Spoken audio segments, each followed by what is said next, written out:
Google के CEO सुंदर पिचाई ने 12,000 कर्मचारियों को नौकरी से निकालने की घोषणा की है। दुनिया की बड़ी टेक कंपनियों में हो रही छटनी के बीच गूगल का मामला अभी हाल फिलहाल में लेटेस्ट है। पिछले कुछ दिनों में माइक्रोसॉफ्ट, ट्विटर, फेसबुक जैसी बड़ी टेक कंपनियों ने अपने हजारों कर्मचारियों को नौकरी से निकालकर उनको घर बैठा दिया है। नमस्कार, मेरा नाम है प्रशांत कौशिक और आप देख रहे हैं नज़र टुडे। आज जानेंगे कि आखिर इस वक्त बड़ी टेक कंपनियां लगातार अपने कर्मचारियों को नौकरी से क्यों निकाल रही हैं और भारत के लोगों पर इसका कितना असर पड़ने वाला है।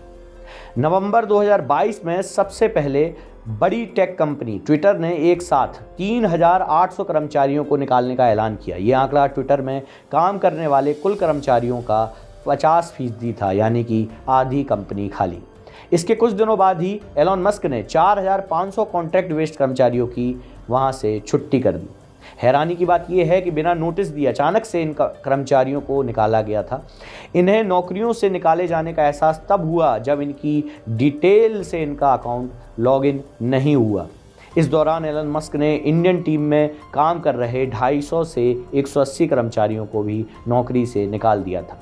फेसबुक ने भी 11,000 कर्मचारियों को एक साथ एक झटके में अपने ऑफिस से बाहर कर दिया। नवंबर 2022 में ही फेसबुक की पेरेंट कंपनी मेटा ने एक झटके में 11,000 कर्मचारियों की छटनी करने की घोषणा कर डाली। मेटा सीईओ मार्क जुकरबर्ग ने अपने कर्मचारियों को ले ऑफ की जानकारी देते हुए लिखा था कि बड़ी टेक कंपनियां मुश्किल दौर से गुजर रही हैं। कंपनियों के लिए प्रॉफिट कमाना काफ़ी मुश्किल होता जा रहा है। ऐसे में कर्मचारियों को निकालने का यह फैसला लेना कंपनी की मजबूरी बन गई है। अमेजन ने 18,000 को नौकरी से निकाला और एप्पल ने फिर से अपनी बहाली भी रोक दी थी। ट्विटर और फेसबुक के अलावा अमेजन तीसरी बड़ी कंपनी है जिसने 18,000 कर्मचारियों को नौकरी से निकाल दिया है। इनमें से 1,000 भारतीय भी थे। इस चेन में स्नैपचैट और माइक्रोसॉफ्ट का नाम भी शामिल है। वहीं एप्पल ने नए लोगों की भर्ती पर भी रोक लगा दी थी।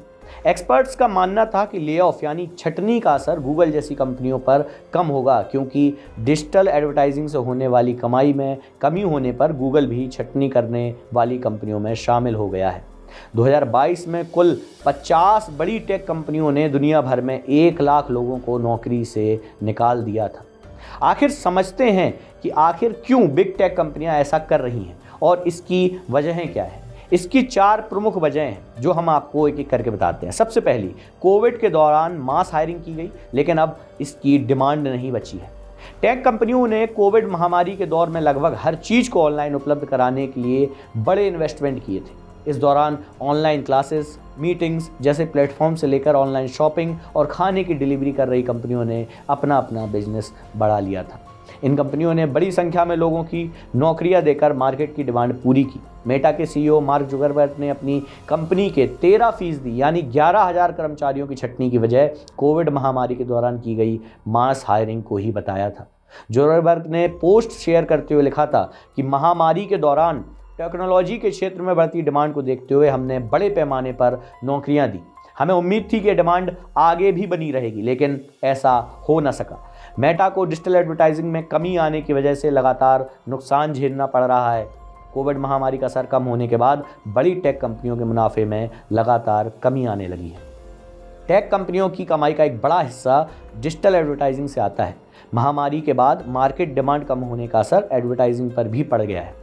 एक साल में फेसबुक मेटा की सालाना कमाई 756 करोड़ से कम होकर मात्र 351 करोड़ पर आ गई है। इसकी दूसरी बड़ी वजह है नए स्टार्टअप्स को इन्वेस्टमेंट का नहीं मिलना। लगातार वर्ल्ड बैंक और वर्ल्ड इकोनॉमिक फोरम जैसे संस्थानों से वैश्विक मंदी की चेतावनी मिलने की वजह से स्टार्टअप्स इकोसिस्टम लगातार लड़खड़ाता जा रहा है। स्टार्टअप्स आमतौर पर इन्वेस्टमेंट से मिले रिस्क कैपिटल के भरोसे अपना बिजनेस को आगे बढ़ाते हैं। Tristan global startup data platform के मुताबिक साल 2022 में भारत में 266 टेक स्टार्टअप कंपनियां फंडिंग ना मिलने की वजह से बंद हो गईं। वहीं स्टैटिकल्स ब्रेन रिसर्च इंस्टीट्यूट की रिपोर्ट के मुताबिक 2022 में 90% स्टार्टअप्स को फेल होते हुए इंफॉर्मेशन टेक्नोलॉजी के सेक्टर से जुड़े हुए जो पाए गए थे। इसकी वजह से वैश्विक मंदी के बीच इन्वेस्टर्स और फंडिंग का मिल पाना संभव है। तीसरी इसकी सबसे बड़ी वजह है कंपनियों पर खर्च करने का दबाव बना रहे हैं उनके इन्वेस्टर्स, यानी कि किसी स्टार्टअप या किसी कंपनी को फंडिंग मिलने के बाद होने वाले मुनाफे से इन्वेस्टर्स को रिटर्न चुकाना होता है।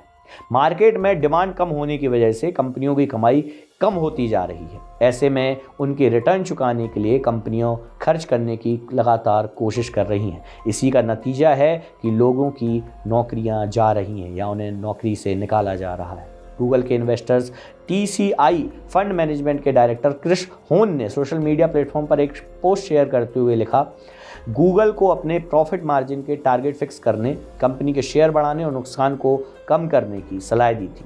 इन्होंने गूगल में ज़रूरत से ज़्यादा कर्मचारी होने और इन कर्मचारियों पर ज़रूरत से ज़्यादा खर्च करने का जिक्र भी उस पोस्ट में किया था। इसके अलावा इसका सबसे बड़ा कारण होता है वैश्विक मंदी। छटनी का सबसे बड़ा कारण है वैश्विक मंदी। मार्केट में सुस्ती आ गई है। महामारी और रूस यूक्रेन की जंग की वजह से अर्थव्यवस्था में डिमांड और सप्लाई में काफ़ी उतार चढ़ाव देखने को मिला है। चीन, ब्रिटेन, अमेरिका और भारत, जापान जैसी बड़ी अर्थव्यवस्था में इसका असर देखने को लगातार मिल रहा है। जरूरी सामान जैसे अनाज, दवाइयाँ, क्रूड ऑयल की सप्लाई चेन लगातार बिगड़ती जा रही है और इनकी डिमांड बढ़ गई है। इसकी वजह से लगातार महंगाई भी बढ़ रही है। पिछले साल भारत में महंगाई दर लगातार 9 महीने तक RBI की तय सीमा 6% से ऊपर रही थी। 1982 के बाद जून 2020 में अमेरिका की महंगाई दर 9.1% से सबसे ऊंचे स्तर पर पहुंच गई थी। आसान शब्दों में समझने की कोशिश करें तो महंगाई दर का तय सीमा से ज़्यादा होने का मतलब है लोगों को 10 रुपए की चीज़ के लिए 50 रुपए तक देने होते हैं। इससे पैसे की वैल्यू कम होती जाती है। ऐसे में लोगों की खर्च करने की कैपेसिटी भी लगातार कम होती जा रही है। इसे कंट्रोल करने के लिए सेंट्रल बैंक रेपो रेट बढ़ा देते हैं। रेपो रेट यानी जिस ब्याज दर पर RBI दूसरे बैंकों को लोन देता है। रेपो रेट ज़्यादा होने की वजह से कंपनियों को अपना बिजनेस बढ़ाने में परेशानी होती है। ऐसे में नेट प्रॉफिट लगातार ज़्यादा होता है, इसलिए कंपनियां अपना खर्च कम करने की कोशिश करती हैं। इस वजह से कंपनियां अपने कर्मचारियों की सैलरी में कटौती करती हैं या फिर उन्हें नौकरी से निकाल दिया जाता है। ये हाल सिर्फ बड़ी टेक कंपनियों का नहीं है। छोटी छोटी टेक कंपनियां या फिर जो छोटे छोटे स्टार्टअप हैं उनका भी इस वैश्विक मंदी के दौर में यही हाल है। वो या तो अपना खर्च पूरा नहीं कर पा रही हैं या उन्हें एडवर्टीजमेंट नहीं मिल रहे हैं या फिर उन्होंने जो कर्मचारियों की हायरिंग की है उनकी सैलरी नहीं दे पा रही हैं। और अगर कोई कंपनी अपने कर्मचारियों की सैलरी नहीं दे पाएगी तो उसका सबसे बड़ा कारण होता है उनको नौकरी से निकाल देना या फिर अपने खर्चों में कटौती करना।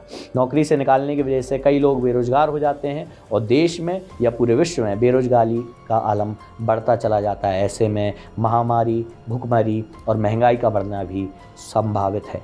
ऐसी बेरोजगारी और ऐसी भुखमरी या फिर नौकरियों से निकाल देने या रोज़गार ना मिलने के कारण ही कई सारे क्राइम्स भी हमारे समाज में देखने को मिलते हैं। तो इन टेक कंपनियों को चाहिए कि वो सोच समझकर हायरिंग करें और लोगों को भी चाहिए कि वो अपने अपने नए तरीके पैसे कमाने के और इस वैश्विक मंदी से बाहर निकालने के लिए सोचें। सरकारों का भी इसमें फ़र्ज बनता है कि अपने नागरिकों और ऐसी कंपनियों पर लगाम लगाने की भी कोशिश करें जिससे उनके भी खर्चे कम हों और लोगों की नौकरियां भी लगातार नहीं जाए। ऐसी ही इन्फॉर्मेटिव वीडियो को देखने के लिए देखते रहें नज़र टुडे। वीडियो अच्छा लगे लाइक, शेयर और सब्सक्राइब अपने फ्रेंड्स और फैमिली के साथ जरूर करें। बहुत बहुत धन्यवाद।